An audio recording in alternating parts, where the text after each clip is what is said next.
Саламатсыздарбы? Урматтуу кыргыз эли, түз эфирдин көрүүчүлөрү, кыргызстандыктар, амансыздарбы?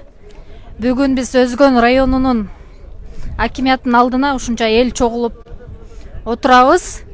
Себеби дегенде бүгүнкү күнү Өзбекстан менен Кыргызстандын чек арасы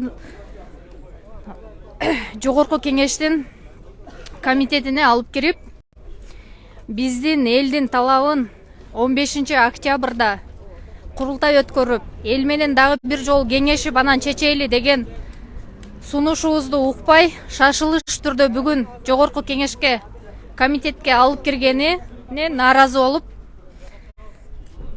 ушунча эл чогулдук азыр. Биз азыр көрүп атабыз, депутаттарды басмырлап, телефондорун өчүрүп, киргизип, кээ бир депутаттарды киргизбей, журналисттерди киргизбей, карайбыз деп эл шайлаган эл өкүлдөрүнө дагы басмырлап бүгүн Ташиевдин өзү барып алып, ушундай кысым көрсөтүп атканына эл нааразы болуп турат азыр.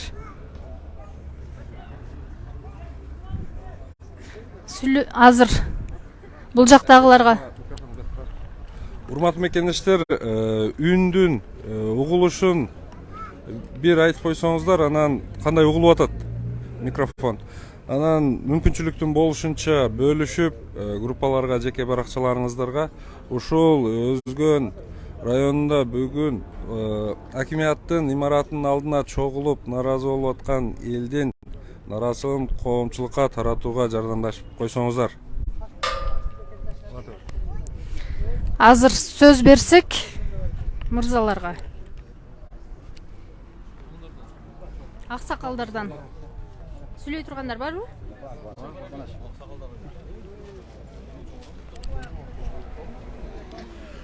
Ассаламу алейкум, урматтуу жамаат, Кыргызстандын эли. Мына бүгүн биздин Кемпирабад жерине кайдыгер карабаган азаматтар мына ушул жерге чогулуп турат. Чогулгандын максаты ушул мына Бишкекте Кемпирабад маселесин карап жатышат экен. Ушуну мына элдин көйгөйүнү чечишип, элдин пайдасына чечип берет деген үмүттөбүз. Депутаттардын бардыгына айтып кетерибиз, депутаттык мандат 5 жылдык, Кемпирабад түбөлүк. Элдин көйгөйү, элдин кызыкчылыгы баарынан артык турат. Кемпирабад калсынбы? Урматтуу депутаттар, Кемпирабад жери Кыргызстандын жери, кыргыз элинин менчиги болуп келген. Дагы да менчиги боюнча калат. Биз катуу турабыз. Азыр биз чукул шашылыш түрдө эле гана жыйылып калдык. Түз эфирлерден депутаттарга болгон басмырлоолорду көрүп, эгер кандайдыр бир ал жактан коркутуулар болуп өткөрө тургандар болсо, биз дагы чоң кадамдарга барганга даярбыз.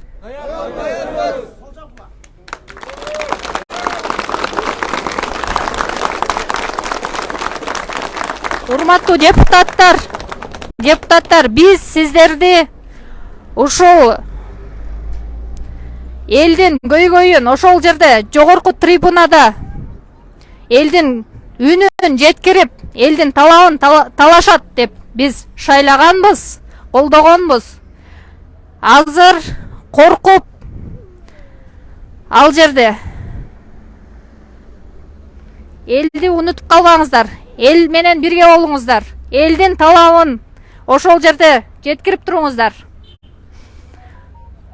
Барбы да сүйлөй тургандар, Сүйлөй тургандар, келиң өтө.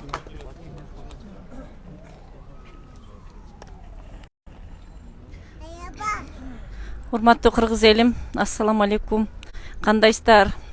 Биз сиздерден өтө суранып кетебиз, урматтуу депутаттар. Сиздер бул немеге эч качан макул болбоңуздар. Сиздерди элдер шайлаган. эл менен эсептешиңиздер. Бул неме компромат элдики, бул эки достук эмес, эч кимдики эмес, бул мамлекеттик эмес. Ошондуктан эл менен эсептешиңиздер.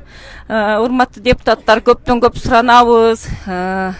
Өткөзбөңүздөр, буга макул болбоңуздар. Биз каршыбыз. Эгер бийлик бизге карабай, кыргыз элине карабай неме кыла турган болсо, биз дагы бара турган жерге барабыз, кыла турган нерсени кылабыз биз дагы. Биз каршыбыз. Компроматты биз бербейбиз. Компромат биздики, компромат элдики. Рахмат.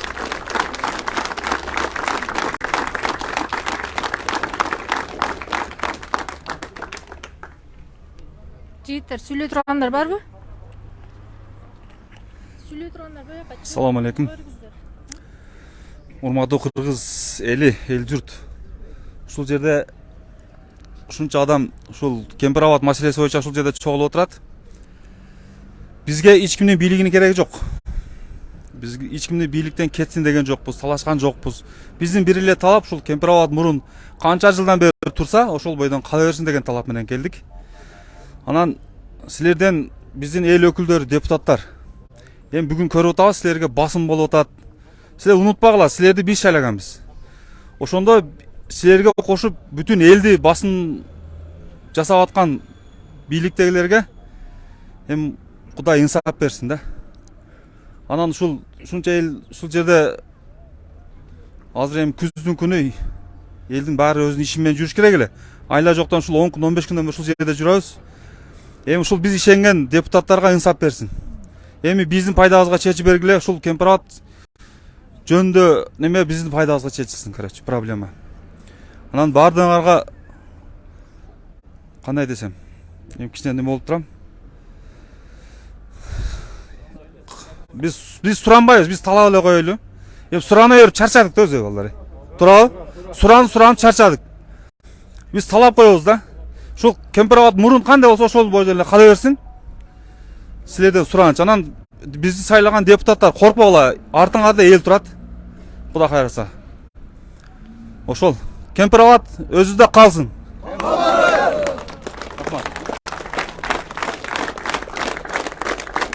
Бул жерде азыр биз жүрөгүбүздөн күйүп атканы үчүн ушунчалык жинденип эмоцияга алдырып аткандан дагы ушундай сөзүбүздү таппай калып атабыз. Жүрөгүбүз күйүп атабыз да. Канчадан бери бул жерде жыйналып турасыңар? Бүгүн ушул маселе боюнча. Эртең менен 10дон бери. Ушул райондук администрациядан бирөө жарым чыктыбы акимияттан? Эч ким чыккан жок. Эч ким чыккан жок. Кимдер ачылыштар менен жүрүштү. Жана эле келип кирип кеткен акимчилик. Аким азыр ушул жерде. Ушул жерде азыр аким. Аким чыккан менен деле эч нерсе чече албайт го ал. Эч нерсени билбейт экен. Ал президенттин ушул райондогу ыйгармыктуу өкүлү да. Биз ушул бүтүндөй баарын чакырып, өткөндө дагы ушул жерде президент келгенде бүтүндөй дежурларды киргизип, жөнөкөй ошол Кемпирабадтын боюнда жашаган, Кемпирабадтын ордунан көчүп чыккан адамдарды сүйлөтпөй коюшкан да, кире албай эшикте калып кетишкен.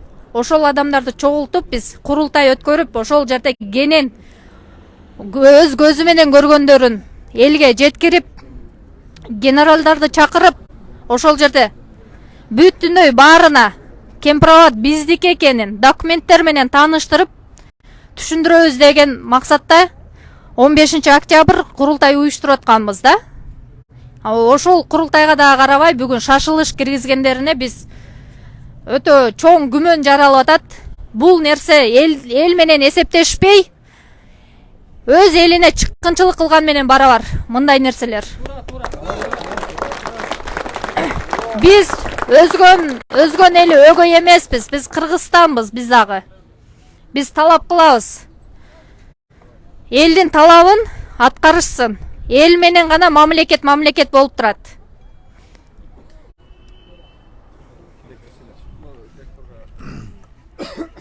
Ассаламу алейкум, урматтуу кыргыз элим. Өзүңүздөр көрүп турасыздар, бул жерде бир провокатор же бир неме жок. Чыныгы эл өзүнүн добушуну ушу жогорудагыларга жеткизели деп келишти.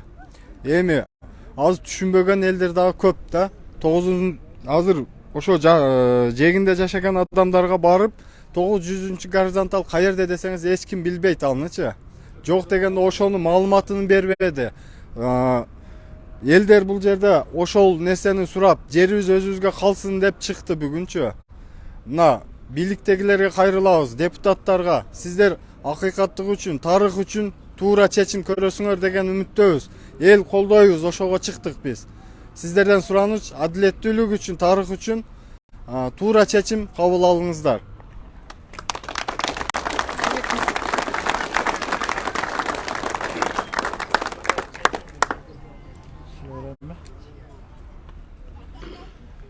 Assalamu alaikum. Урматтуу өзгөндүк бир туугандар. Биз бүгүн дагы бул жерге жыйналганыбыздын себеби баягы эле бир талап. Кемпироват өз ордунда калсын деген талап менен чыгып отурабыз. Өткөндө депутаттардан талап кылганбыз да биз. Ошол талап ошол моюнча калыш керек. Бүгүн бизге басым өткөзүп атат, бизди коркутуп атат деген бул 90 депутаттын жөнөкөй бир шылтоосу. Алар башка кезде айтышат го, бизди эл колдогон, менин 20 000 шайлоочум бар, менин 15 000 шайлоочум бар деген кишилер бүгүн аткаруу бийлигинен коркуп калды деп ойлоп атасыздарбы? Ал жөнөкөй бир шылтоо.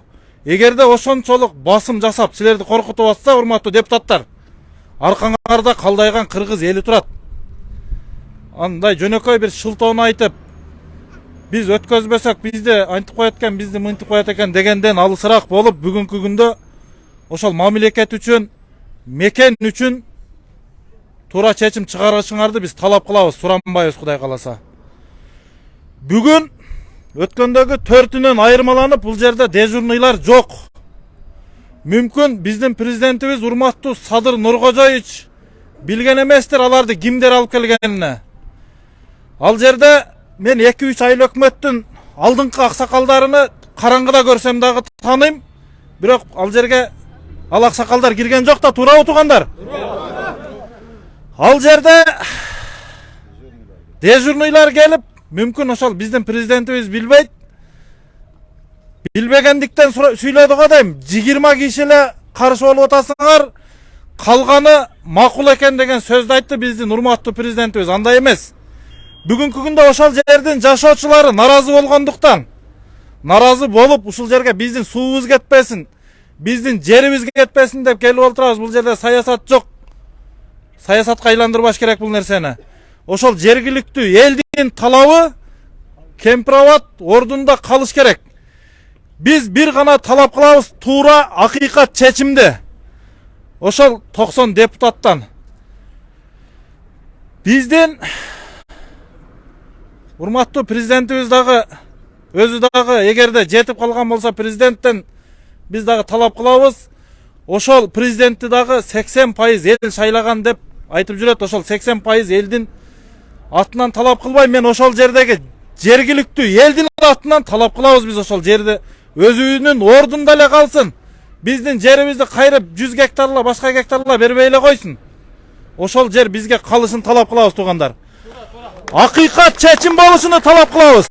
Рахмат.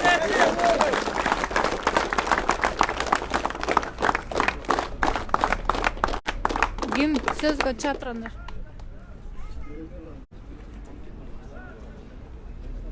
Аба сүйлөсүң.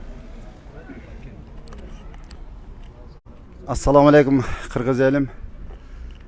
Бул жерде чогулганын себеби ушул кайдыгер карабай ушу Кемпироват суу сактагычыбыз Өзбекстанга өтүп кетиптир деген миш-миштен улам чогулуп турабыз. Биз эмне демекчибиз? Биз ушул экинчи бермети болгон Кыргызстандын Кемпироват суу сактагычы өзүбүзгө калсын. Ушу депутаттардан да талап кылабыз, суранабыз. Өз эски чегара боюнча калганы дурус. Негизинен мына Кызыл Октябрь эли ушул жерде чогулуп, ушул жерде жүрөктөрү ооруп турган адамдар, кайдыгер карабаган адамдар чогулуп турат. Бизне Кыргызстандын өгөй балдарыбызбы?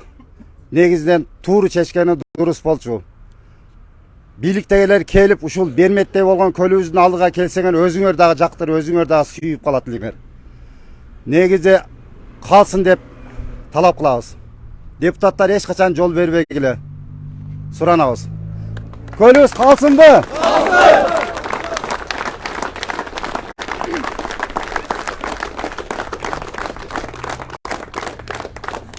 Өзбекстандын президенти өзүнүн журтуна кайрылып атат да.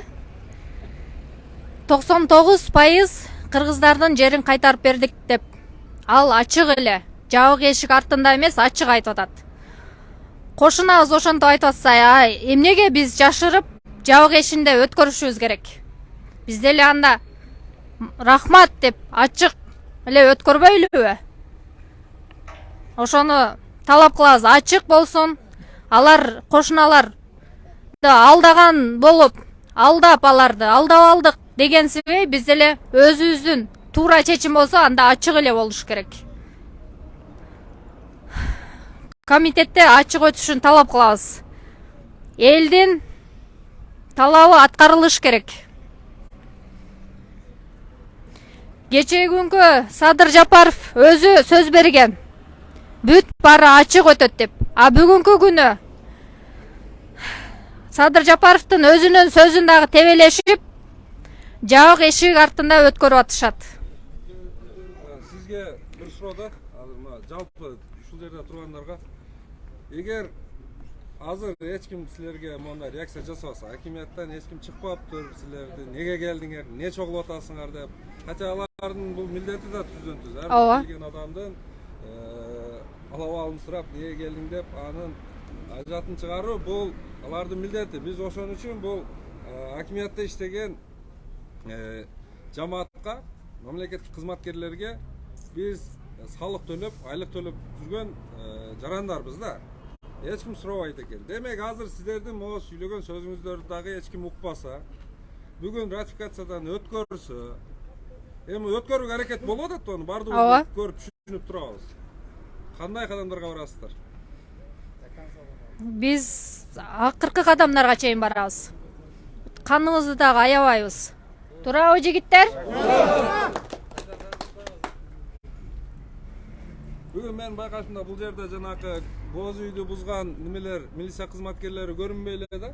Жок. Эч ким жок. Бул жерде бир эле инспектор турат. Азыр мисалы силер могу акимият кенен басып алышка силерде толук мүмкүнчүлүк бар. Аябай көп турасыңар. Анан неге ушундай бир неме кадамдарга барып айтасыңар? Силерди айтып атпайбы баягы бийликти басып алууга аракет кылып аткандар деп. Азыр толук мүмкүн бар могу акимият силерди басып алууга? Биздин андай оюбуз жок да. Бир гана көлүбүз калса болду. Азыркы суроого жооп берейин, саламатсыздарбы? Мен азыр ана жерде намаз окуп атсам, наоборот бул ичиндеги ишмелер, иштеген адамдар чыгып алып айтып атышат. Бекерчилер келди да, онун көрө шалысын жыйбайбы? Ана катындар ham келип атып, обед алып берем десе алданып келди да булар. Онун көрө дыйканчылыгын кылбайбы, шалысын жыйбайбы деп, наоборот бизди эмне жерде жаман көрүп атышат. Келгенибизгечи. Биз деди, биздин азыр бир максатыбыз ушу Кемпирабад ордунда калсын деген ой менен келдик. Бизди эч ким күлөгөн жок. Чыккыла деп, обед алып беребиз деп, биз өз калыбыбыз менен келдик. Кайдыгер эмеспиз да? Наоборот, мына райкомдо мына жерде чыккандар аны бизди тамаша кылып айтып атышат ошентип. Бекерчилер келди да деп. Түшүнбөгөн адамдар келди да деп неде бирөө сүйлөдү. Азыр мен намаз окуп отуруп көрбөй калдым бетини. Ошентип сүйлөдү. Бүт түшүнбөгөн адамдар отурат берди деп. Биздин негизги максат, биз эгер басып алабыз десек, биз 1 минутада азыр басып алабыз. Биздин андай бийликти басып алайлы, кашадан аттап ыштаныбызды жыртайлы деген ниетибиз жок. Биз авирибиз менен ыштаныбыз бүтүн калабыз өмүр бою. Биз мыйзамды сыйлаган адамдарбыз. Биз өзүбүздүн жерибизде өзүбүз тополоң кылабыз деген ниетибиз жок. Биз кайра өзүбүздүн жерибиз, ата бабабыз сактап келген. Ата бабабыз сактап бизге мурас кылып тапшырган жерлерди биз дагы сактап өз муундарыбызга, кыргыз муундарына сактап өткөрүп беребиз деген чын жүрөктөн күйгөн, кыргызга күйгөн патриотторбуз деп эсептейбиз өзүбүздү. Биздин жаман оюбуз жок. негизинен.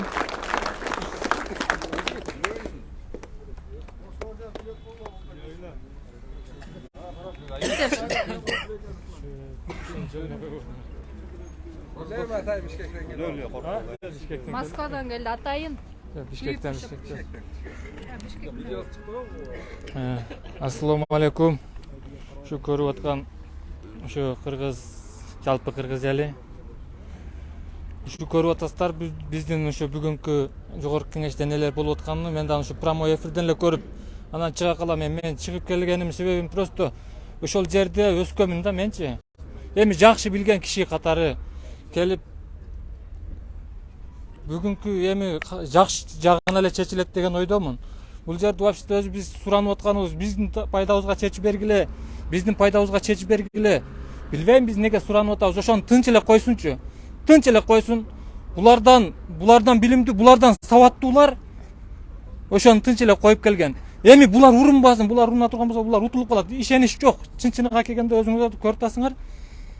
Жабык эшикте, жабык эшик артында ушунчалык өздөрүнүн акылы жетпеген нерсеге булар киришпесе. Билбейм, кечеги күнкү келгендер бүгүн жок экен. Баягы жабык эшикте бул жака киргендер дежурныйлары. Мына ушул жердеги ондон көрө ушул блогерлерби, башкаларбы келсин дагы айылдарга кирсин. Бизден сурасын. Ошол жердин эли ыраазыбы, ыраазы эмеспи? Жанагы бакма иттерин алып келбесин ар жактанчы. Бакма иттер ham олар ошо арам бийлик, ошолордун артынан жугундук корлор. Сыныгы ушул биздин ушул жердин мен ошол Кароол айыл өкмөтүнүн Орто Арык айылынан боломун. Ошол жерде көчүп чыккандар основной көбү биздин Кароол айыл өкмөтүнө жайгашканда Кароол айылында. Ал жерде азыркы Кемпирова суу сактагычынын алдын Сталин деген айыл болгон экен. Ооба. Ал жерде көчүп чыккандар азыр даже мен жетелеп барып үйлөрүнө чейин көрсөтөм ошол кайсыл жерге жайгашканынычы. Ошолордон сурап келген болгонбосоң айтат да биздики мына жерде болчу, мына жерде болчу деп. Ал толугу менен эле ол өзүбүздүкү да. Анан эми ошолорду карап туруп бул өзүбүздүкү болгон болсо анан буну теңшерикке кантип аны биз наоборот кийин ошонун айынан уруш болуп кетеби дейм да, суу талашыпчы. Биз жарымы биздики, жарымы силердики. Биз өзүбүздүн сууга биз аларды шериктеш кылып атабыз да. Ага жерге дагы эми биз эми жерге дагы берки сүйлөп аткандарыбыз биз суунун астындагыны бердик деп бакмайттыр. Ушу кечеги күнү мен келип сүйлөп калган экен. Сага не бар, сен нени чечип бермегилең? Жо, мен эч нерсени чече албасам дагы, бирок мен жериме күйүп келдим. Мен о бийлигини башкасыны мага кызыгы деле жок. Анан мени багына кылып атат. Сен фейксиң, сен Мадмаровдун кишисиң. Мадмаровуңарды дагы жыйнаштыргыла, Жапаровуңарды Ташибиңерди ham жыйнаштыргыла. Базы бул жерде жер тууралуу, суу тууралуу, жер маселесинде, суу маселесинде болсо, жалпы кыргыз элине мен чакырамын. Бир муштумга түйүлүп, бир турушубуз керек. Бизге саясатчылардын эмес, бизге суунун, элдин, жердин ушу бүтүндүгү керек. Булар бүгүн бирди сүйлөп, эртең бирди сүйлөп, буга анан кете берет экен кайрачы, ойга келген сүйлөп коюпчу. Кече не дедиң деп бүгүн сураган адам жок да. Ушу элдин бар жок эле ушу ушактын артынан кетип калды азырчы. Бу карап отуруп башың деле жетпейт не болуп атканыга. Өзүм түшүнбөй калып атамын кээ бир жерлеринде. Ушундай бурмалап чыгарып атышат. Ондой кылбайлы. Өзүңүздөр көрүп атасыздар, урматтуу кыргыз эли. Керек болсо раз туура эмес кадамдарга барса бийлик, биз ошого жараша ответini кылабыз. Күтпөгөн кадамдарга барабыз. Ойга келбеген нерселерди ашырабыз. Көрүп атасыздар, ушул жерде эркектер эмес, карындаш эжелерибиз, картайган даже энелерибиз келип турат бул жерде. Бизден бүт бар жок нерсени бүгүнкү бийлик туура эмес кылган болсо, каттуу жооп аласыңар. Силер күтпөгөн жоопту көрсөтүп коебуз силерге. Суу, жер маселесинде бул жерде бир кишини деген адам жок. Бул жерге топтолгондордун бүт бар жогу азыр сууну, жерди гана алып калайлы деп чыктык. Biz bir adamdın артында жүргөндөрдөн эмес, biz ушу жерди коргоп калалы деп келдик бул жерге азыр. Анан, бакма иттер, оюңарга келгенде жазып, бул онун кишиси, мунун кишиси дебегиле. Men bir adamның кишиси эмесмин. Мен жараткан Алланын эле ошонун эле кулумун. Башка bir адамга дагы мен кызмат кылбаймын. Мен элиме, жериме кызмат кылам. Ошон үчүн мен ошо четтен келдим. Бүгүн чыкпагандар, нар жакта отуруп алып мага онда комментарий жазып, сен анысың, сен мунун фейкисиң дебегилеген. Силер ошо эркектер ошо көрүп отургандар, бүгүн чыкпагандар, эртеңден баштап юбка кийгилеген. Менин сөзүм ушу. Мен дагы бир нерсе толуктап кетейинчи. Кече могу жерде баягы дежурлардын чогулушу болгон күнү менин алдымда баягы регион ТВнын Өткүрбек Рахманов деген ити отурду да менин алдымдачы. Ошол акмак мына биздин арабызда ончо майып адамдарды өтө жаман сөздөр менен айтып кемсинтиптир да. Ким кандай? Алладан коркпогон адам экенсиң сенчи. Ошондой болуп сен дагы майып болуп калдың. Сен даже сүйлөй албай калдың. Мен сага ошону каалайм менчи. Сен онтип бирөөнүн үстүнөн күлгөндөн көрү тобоңо келбейсиңби иним? Тобоңо келбейсиңби? Неге антип сүйлөйсүң сен? Шашпай тур, сага да Кудай бар. Азыр берде канчага чейин ушул акцияны улантууну көздөп атасың? Кечке. Ошол жогорку кеңеште, комитетте каралып атат. Ошол комитеттин чечими чыкканга чейин турабыз. Кандай чечим чыгарышат? Ошого карап кандай чечим чыгарса ошого жараша багыт алабыз.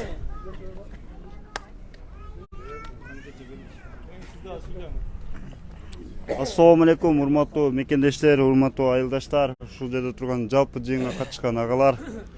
Мен сиздерге бир нерсени айтайын, барыңыздар кунткой угуп туруңуздар. Кыргызстандын, Кыргыз Республикасынын гимнинде жазылып турат. Аткарылып, элдин үмүт тилеги, желбиресин эркиндиктин желеги. Бизге жеткен ата баба мурасын урпактарга берели деп жазылып турат. Эгерде ыйык сактап урпактарга берели деп турат. Биз бул жерде бир адамдын кызыкчылыгын, же болбосо бир топтун кызыкчылыгын, биз ошо бизге мурас кылып таштап кеткен ата бабалар жаткан жер Кемпирабадты биз келечек муунга өткөрүп берели деген ураммен чыгып отурабыз. Ушул 90 депутатка дагы айтам. Эгерде ушул жерге колдоп бере турган болсоңуздар, гимндин ошол сабын алып коюңуздар. Гимндин ошол сабын алып коюңуздар. Бул дагы Кыргызстандын бир жери, биздин ата бабалар жаткан жер. Жерге күйүңүздөр. Биз жыргаганыбыздан келген жок. Түн уйкубуз качып, мына ушул жаштар келдик. Кечеги 4-октябрда болгон жыйынга, мына ушул жерде турган жыйында, мына ушул жерде артында турган жигиттердин 98% катышкан жок. Жана Садыр Жапаров өзү айтмакчы, 20га жакын адамды киргизди. Анда дагы телефондорубузду алып койду, татканы мүмкүнчүлүк берген жок. Ошол жыйын мына ушул жигиттер менен өтүш керек болчу, ачык эшикте. Мына ушул жигиттер согласен бериш керек. Себеби ар биринин киндик камы ошол жерге тамган. Атасы, чоң атасынын баары жатат ошол жерде. Биз ошол жердин эгасы, биз элбиз. Кыргыз эли. Бул бир адамдын жеке менчиги эмес. Мына азыр Милан Сами Кожо деген депутатыбыз бар. Ошол депутаттардын телефондорун алып коюп отурат. Бийлик көзүңөрдү ачкыла. Биз бир жерди басып алабыз. Же биз бирөөнү айдайбыз деген ниетибиз жок. Эгерде басып ала турган болсок, бизде 6 мүнөт убакыт бар мына акимият алып койгону. Биз мыйзамсыз жолго барбайбыз. Биз провокатор эмеспиз. Биз решеткадан кирбейбиз, биз эшиктен киребиз мына жерден. Биз секирбейбиз. Биз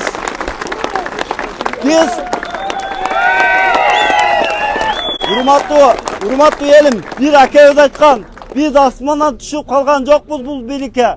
Биз силердин акаңардан келгенбиз деп былтыр айткан бир азамат. Биз асмандан түшкөн жокпуз, силерге окшогон эл шайлады. Силердин талабыңарбы? Болду деп сөз бергенби? Мына ошол сөзүндө туруш керек.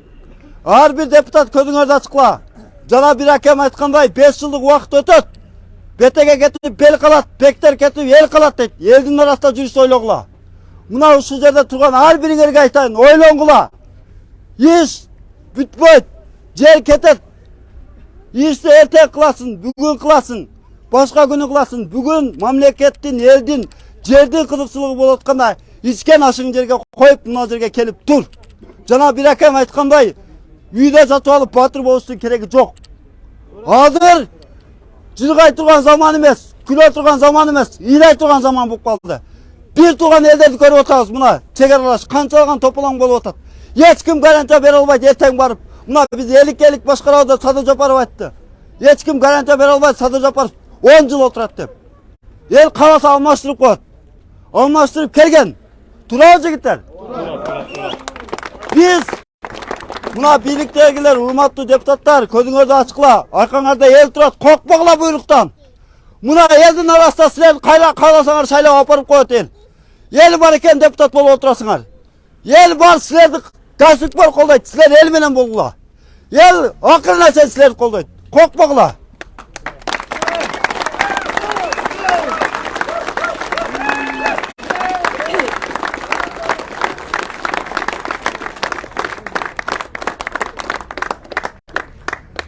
Өзгөндүктөр чыгып атат десе эле Адахан Мадымаров козутуп атат, кайрап атат деп фейктер, троллдор айтып атышат да. Бул жерде бүт партиялардын мүчөлөрү болушу мүмкүн. Бирок биз жер, суу дегенде баарыбыз бир турабыз. Турабы жигиттер? Komprovat! Kalsın. Komprovat! Kalsın. Soğuk kıyas! Duracağım!